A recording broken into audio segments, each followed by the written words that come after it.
Creepy things happen before the grave. Good night, everyone. Satan's Database by Hack Shuck.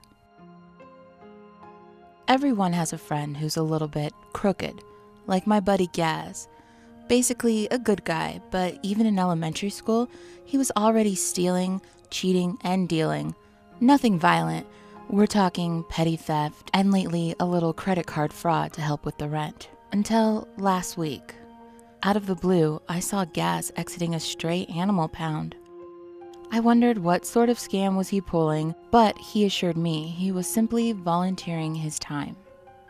Community service? I asked, but he shook his head and suggested we grab a beer so he could fill me in. It's been the freakiest time of my life, he said, pale and shaking. You know, I handle stolen phones and gadgets. Well, 3 days ago, a kid brought me an old laptop he robbed from somewhere. I said I'd check it out and that if I could use it, I'd pay him $20. This thing was ancient, huge, heavy, badly scratched. Nothing on the desktop except a locked icon named Satan's Database. Now, the real value with gadgets is the personal information they contain, so I cracked the password. 666. It was a big list, thousands of names, some of criminals I've known. I typed my name, and there it was.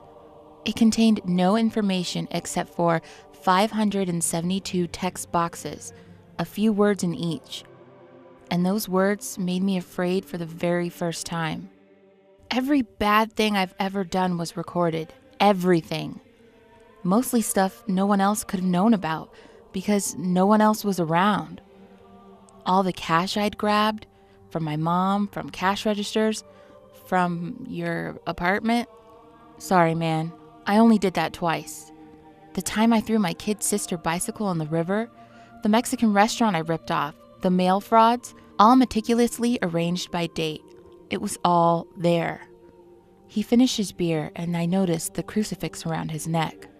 You mean like Santa Claus's naughty or nice list? I asked, unsure what to make of his story.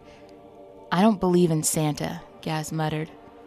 And as I was reading my list of crimes, this crappy old laptop was whirring like crazy and heating up. There was a foul, burning stench. I was about to close it when I suddenly noticed an extra cell at the bottom. Number 573. A final crime. I only just had time to read it before the circuits totally fried. It said, hacking my laptop. After a lengthy silence, I asked what happened next. I've changed my ways, man, forever. I'm a Boy Scout now. This was a miracle, a warning. I was headed for a fiery afterlife. I believe that over the next few decades, I can purge my soul. To emphasize his transformation, Gaz handed a beggar some loose change as he walked off down the street. I guess you can't always escape your past, though. As the next day, Gaz was shot dead by the idiot kid who brought him the stolen laptop, simply because the kid never received his $20.